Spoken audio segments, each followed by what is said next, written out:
नमस्कार मित्रों। महाभारत का मेरा सबसे प्रिय पात्र है धनुर्धर अर्जुन। अर्जुन से हम ये सीख सकते हैं कि जीवन में सफलता प्राप्त करने के लिए एकाग्रता का होना बहुत आवश्यक है। आचार्य चाणक्य हमेशा कहते थे कि लक्ष्य प्राप्ति के लिए हमें अर्जुन सी एकाग्रता अपने अंदर विकसित करनी होगी।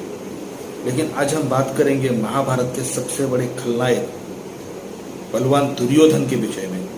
क्या हम दुर्योधन से भी कुछ सीख सकते हैं? चाणक्य का ही ऐसा कथन है कि हमें अच्छे लोगों के साथ साथ बुरे लोगों से भी कुछ ना कुछ सीखना चाहिए जो हमारे बुरे समय में काम आ सकता है। भगवान श्री कृष्ण ने कहा है कि हर व्यक्ति के अंदर अच्छे या बुरे गुण हो सकते हैं और हमें अपने शत्रु से भी अगर अच्छे गुणों की शिक्षा मिलती है तो उसे भी हमें वो ग्रहण कर लेनी चाहिए।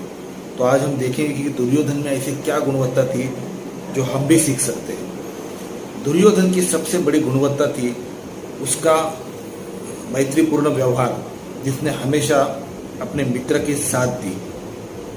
दुर्योधन का और महाबली कर्ण का परिचय सबसे पहले रंगभूमि में हुआ था, जब सभी कौरव और पांडव वीरों अपने अपने शस्त्र प्रदर्शन कर रहे थे। उस समय कर्ण का अपमान हुआ था उसकी जाति के कारण। कर्ण को शस्त्र प्रदर्शन करने से रोका गया कि तू क्षत्रिय वंश का नहीं है, क्षत्रिय समाज का नहीं, या कोई राजपुत्र नहीं है, ये कहकर कर्ण को धुतकारा गया। उस वक्त कर्ण के सपोर्ट में कोई भी महारथी या रथी साथ में नहीं आ रहा था। जो अपने आप को ज्ञानी कह रहे थे वो भी उस समय में चुप थे। लेकिन उस वक्त पे दुर्योधन ने आगे बढ़कर कर्ण का साथ दिया।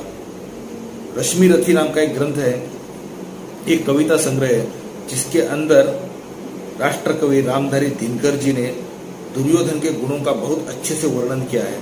रामधारी दिनकर कहते हैं, सह न सका अन्याय दुर्योधन बढ़कर आगे आया, बोला बड़ा पाप है करना उस नर का अपमान, सचमुच ही जो दीप रहा हो सचमुच सूर्य समान, मूल जानना बड़ा कठिन है नदियों का वीरों का, धनुष छोड़कर और गोत्र क्या होता रणधीरों का, पाते हैं सम्मान तपोबल से भूतल पर शूर, जाति जाति का शोर मचाते केवल कायर क्रूर।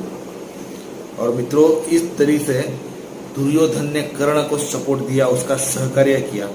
लेकिन इससे भी जब बात नहीं बनी तो दुर्योधन ने कहा है कि यदि नहीं वीरता का इसको अधिकार तो मेरी यह खुली घोषणा सुन ले सकल संसार, अंग देश का मुकुट कर्ण के मस्तक पर धरता हूँ, एक राज्य इस महावीर के हित अर्पित करता हूँ। इस प्रकार रखा दुर्योधन ने अपना मुकुट कर्ण पर उतार, गूंजा रंग भूमि में दुर्योधन का जय जयकार।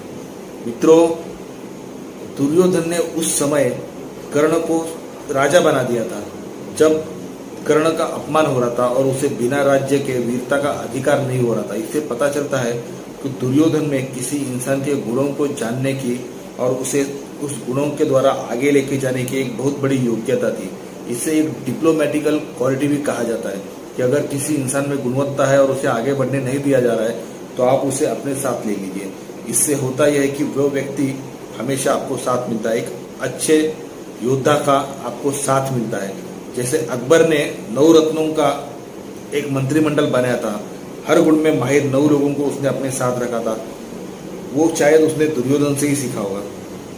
तो दुर्योधन ने इस तरह से कर्ण को अपने साथ में मिला लिया और कर्ण भी इसमें चमत्कृत हो गया और उसने जीवन भर दुर्योधन का साथ निभाने की कसम खा ली।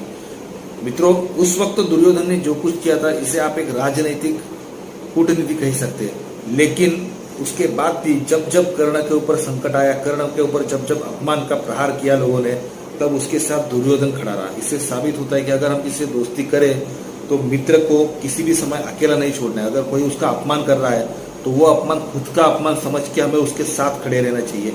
इससे हम मित्र के हृदय में हमेशा के लिए स्थान प्राप्त करते हैं। इसलिए जब कर्ण को पता चला कि वो हकीकत में पांडवों का ही भाई है और भगवान श्री कृष्ण ने जब उसे अपने साथ आने के लिए कहा, तब दुर्योधन की मैत्रीपूर्ण व्यवहार से कर्ण इतना प्रभावित था कि कर्ण ने उस वक्त भगवान श्री कृष्ण का उत्तर दिया, यदि चले वज्र दुर्योधन पर मैं बढ़कर लूँ अपने ऊपर, कटवा दूं दुर्योधन के लिए गला, चाहिए मुझे क्या और भला। मित्रों, ये मैत्री की एक परिसीमा थी जो दुर्योधन ने कर्ण द्वारा प्राप्त की थी। आज कर्ण और दुर्योधन, इन दोनों महान मित्रों का मंदिर उत्तराखंड में आज भी बना हुआ है। मित्रों, दुर्योधन में दूसरा गुण था लोगों की प्रतिभा पहचानना और उन्हें आगे बढ़ाना। एकलव्य के साथ भी यही हुआ था। एकलव्य का जब अंगूठा द्रोणाचार्य ने काट दिया, उसके बाद भी एकलव्य ने अपनी प्रतिभा द्वारा धनुर्विद्या अवगत की थी। उस एकलव्य को दुर्योधन ने अपने सैन्य में, अपने फौज में स्थान दिया था और महाभारत के युद्ध में वही एकलव्य दुर्योधन के पक्ष से लड़ा था। तो ये दुर्योधन का बहुत अच्छा गुण था। दुर्योधन का तीसरा महत्वपूर्ण गुण मैं आपको बताता हूँ कि जब अंतिम पर्व में, युद्ध पर्व के अंतिम क्षणों में, जब सभी कौरव वीरों का नाश हुआ था, उस वक्त सिर्फ मात्र दुर्योधन ये एक ही प्रबल योद्धा बचा था। उस वक्त उसे धर्मराज ने आह्वान दिया कि तुम पांचों भाइयों में से किसी के साथ भी लड़ो, अगर तुम जीतते हो तो हम पूरा राज्य तुम्हें सौंप देंगे। तो उस वक्त दुर्योधन ने नकुल या सहदेव का चुनाव नहीं किया। हालांकि वो गदा युद्ध में पांचों भाइयों के ऊपर भारी था, लेकिन उसने अपनी वीरता का परिचय देते हुए भीम के साथ युद्ध करने की घोषणा कर दी। इससे साबित होता है कि वो एक वीर था, वो कायर हरगिज नहीं था। जब मृत्यु सामने आती हो तो उसका डट के सामना करना चाहिए। यह सबक उस वक्त दुर्योधन ने दिया था। जब अपने अंतिम युद्ध के लिए दुर्योधन युद्ध क्षेत्र की ओर बढ़ रहा था, उस समय का वर्णन व्यास ऋषि ने किया है कि आसमान से देवताओं ने भी उस पर पुष्पों की वर्षा की थी और दुर्योधन इस अंतिम युद्ध में हार कर भी अमर हो चुका था। तो मित्रों, ये थे दुर्योधन के अंदर के कुछ गुण जो हमें अवश्य सीखनी चाहिए और उससे सबक लेना चाहिए। दुर्योधन से ना सीखने जैसी एक चीज ये भी है कि उसने अपने साथ में शकुनी जैसे को भी रखा था, और शकुनी जो उसके मन में हमेशा द्वेष का विष बीजोता रहता था, उसकी वजह से ही दुर्योधन अपने जीवन में कामयाब नहीं हो पाया।